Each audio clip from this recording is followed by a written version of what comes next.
Thanks for joining me on Life and Surround. Today I'm going to be reviewing the new box set from Rhino Records, the Asylum albums by Joni Mitchell. This box set covers 4 of her albums, being For the Roses, Court and Spark, Miles of Isles, and The Hissing of Summer Lawns.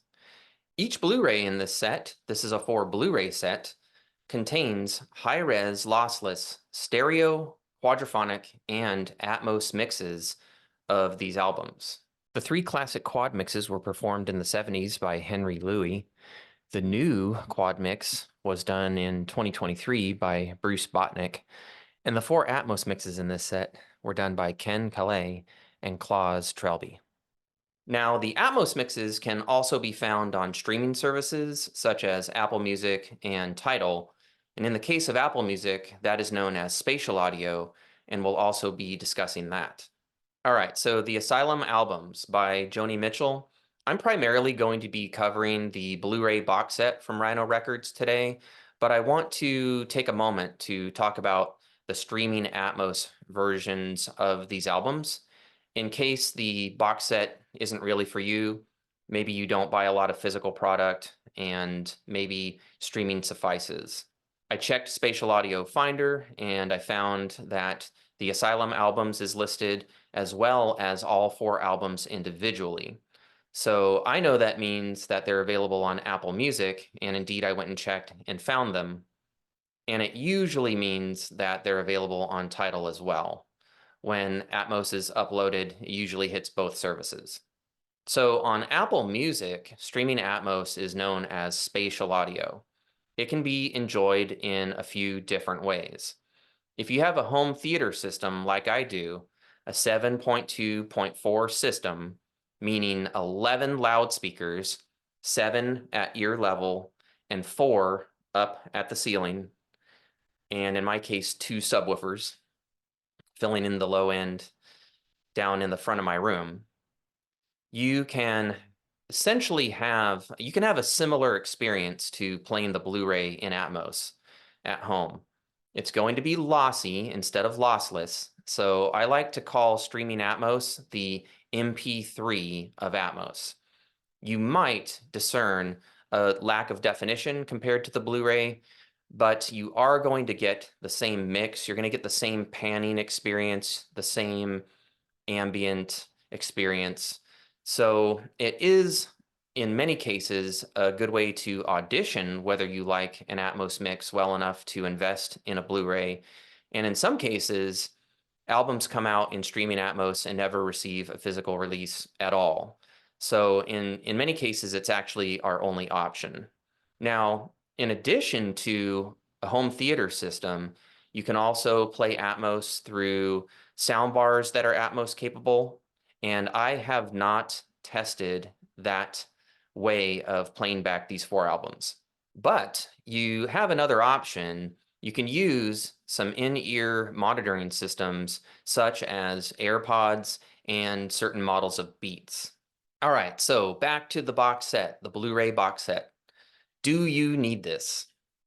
Assuming that you're in the market for Blu-rays of Joni Mitchell classic material, stereo, quadraphonic, and/or Atmos, is this worth picking up? I'm going to help you try to figure that out. All right, first, a few very minor negatives. I don't think these are make or breaks. They shouldn't be make or breaks for anybody.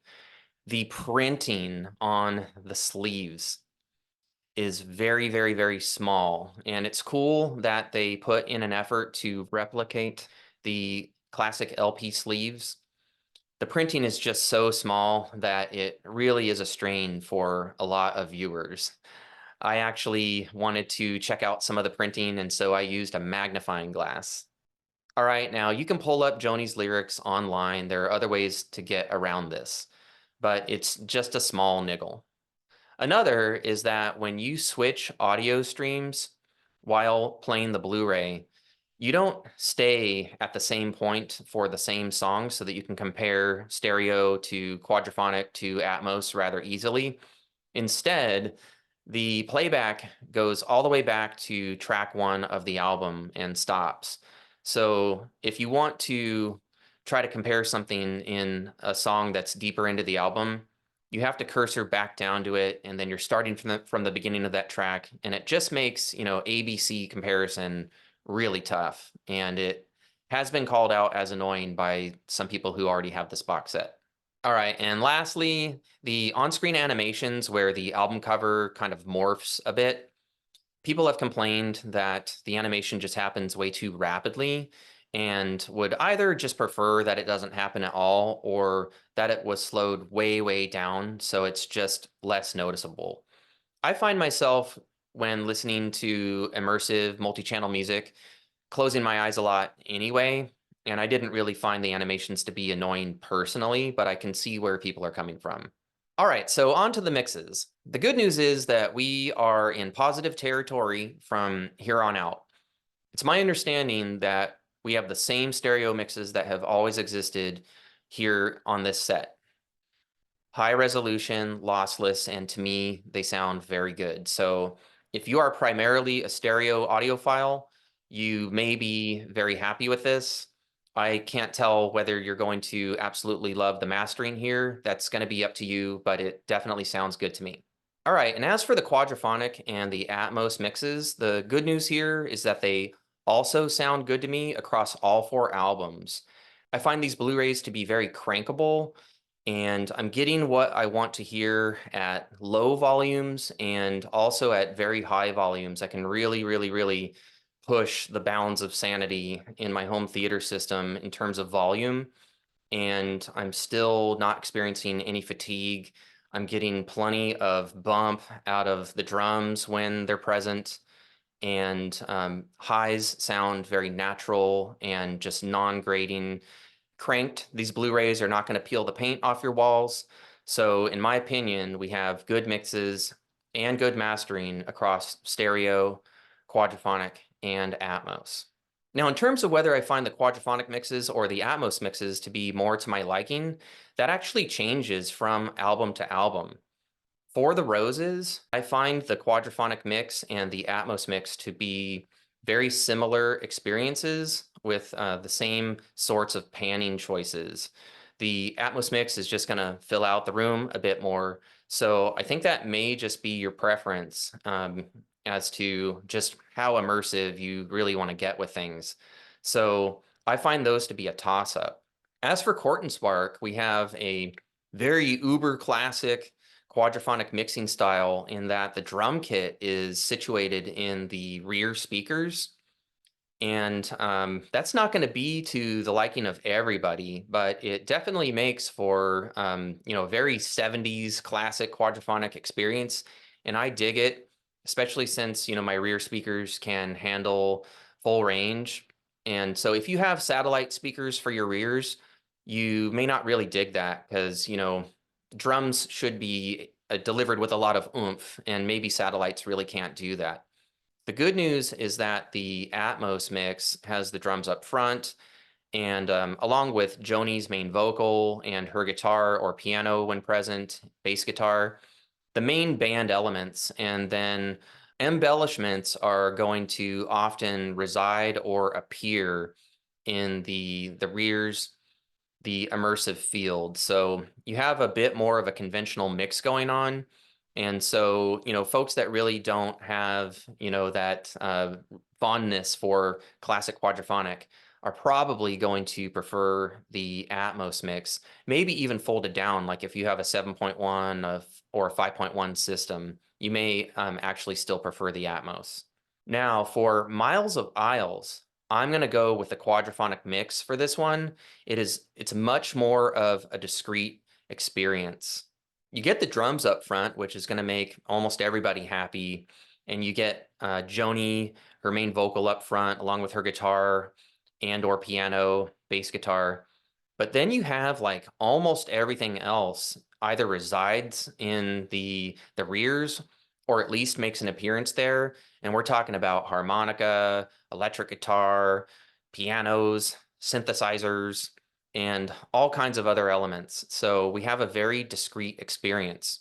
Whereas the Atmos mix kind of creates like an arc in front of you, but the arc never quite gets to you. So certain elements of the music are drawn out into the room, and it definitely has this like beyond stereo kind of feel to it, but it certainly doesn't like it plays it safe and it doesn't go like discreetly all the way around you. And so, that's going to make some people happy if they are mostly comfortable with a concert experience that sounds pretty natural. Miles of Isles is a double live album. So it's a concert, and for the first 4 or 5 tracks, you get Joni with a full jazz fusion band, excellent playing, and these guys can also rock out. So, like, there are elements of this concert, there are tracks that really, really rock out. And then you get like 8 or 9 songs of Joni on her own with a guitar or piano playing solo in the middle of the album, and then the album closes again with 4 or 5 full band tracks. So I'm going to go with the quadraphonic mix on that, just with the caveat that I think a lot of people are actually going to prefer the Atmos. All right, and so then the Hissing of Summer Lawns. This is definitely the most avant-garde album in this set. And this set is already a bit avant-garde. It's Joni Mitchell pushing past her folk rock roots and taking on some jazz fusion. And this album is the weirdest of them all. It was ahead of its time. It was criticized pretty heavily when it came out. And only many years later has it now made, lists like the top 500 albums of all time and such. So, being that it just is like the most forward leaning and experimental record in this set, I wanted it to have the most bizarre quadraphonic mix. But the quad mix actually plays it fairly safe. It has Joni, her voice in all 4 corners of the room, kind of pushing her out into the room a bit, but it just kind of like dampens the discrete experience. And the drums are treated in much the same way. They don't push out into the room quite as much, but they're in all 4 corners. And then you do get, some discrete elements in each of the channels, but it just doesn't have that like uber discreteness that I was really hoping for. The weirdness of the record, I really feel calls for a fairly weird mix. So then you get the Atmos mix, which anchors the drums up in the front of the room, along with Joni's lead vocal and the bass guitar, and only like effects from those elements of the music push out into the room. And then the immersive field is the home of just about everything else: electric guitars, harmonica, like all the stuff that that I talked about with respect to the quadraphonic mix. Very, very, very good and prolific use of the immersive field for just about everything but those super core elements of the concert. Joni, her instrument, bass guitar, drums, and everything else is panned, in pretty much an exciting and a really interesting way. So I'm going to go with the Atmos mix for Summer Lawns. So, across these 4 albums, with respect to, quadraphonic versus Atmos, we have a toss up. We have me leaning toward quad, but with the understanding that some people are going to like the Atmos of Court and Spark a little better. We have me again leaning for quad with the live album, but then choosing the Atmos mix for Summer Lawn. So, quadraphonic versus Atmos. I think there are things to be said for both for each album, and I don't have a solid preference across all 4 albums. I'm kind of all over the place, and so I think there's something here for everyone. And whether you're primarily interested in this set for the classic quads plus the new quad, mixed in 2023, or you're primarily interested in the Atmos experience, I think you're going to be pretty happy both ways. These mixes sound good, all the way from, the deepest lows to the highest highs. I really feel like these albums are well represented sonically, and I really just don't have anything negative to say sonically or mix wise. This is a really, really cool set. All right, so do you need this box set? Well, if you like Joni Mitchell and you are interested in owning physical copies of high-res lossless stereo versions of 4 of her classic albums, or owning high-res lossless physical copies of quadraphonic mixes of those albums, or of the Atmos, then I think you really do You're going to be able to stream the Atmos versions of these albums, but in that case, you won't have access to the quadraphonic mixes. And again, streaming Atmos is a lossy experience. So if you're into lossless, if you're into owning a physical product, and if you want the choice between stereo, quadraphonic, and Atmos, all on one disc, and you can, experience these albums in a variety of different ways, I think this box set is a total winner. I am going to be voting 10 out of 10 over on quadrophonic.com, as have many other listeners of this set so far. So this is a total knockout. This joins the Quadio box set series alongside Chicago Quadio and Doobie Brothers Quadio. And then I think it was a very wise decision to push Quadio forward into including Atmos. I think it's just a brilliant idea. I've heard people calling that Quadmos. So maybe Rhino will actually coin the term Quadmos. So stereo, quadraphonic, Atmos on Blu-ray in one set, Joni Mitchell. I think these are really terrific albums. There's a huge variety across these albums. They are all four very unique from each other, and they contain some hits and some earworms and just some excellent playing from just absolutely expert musicians. We have some amazing songwriting. We have Joni in good voice. And I really just couldn't love this set more. So I definitely recommend it. I hope you can get a copy before it sells out, if it does. And Rhino has reprinted some Quadio sets in the past. So, but I would really jump on this one if you like Joni Mitchell's music. So, as always, go and audition the music if you're unsure. And then you can even go and audition the Atmos streaming.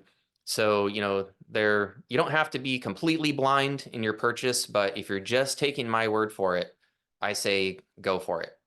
So I hope you have enjoyed this review.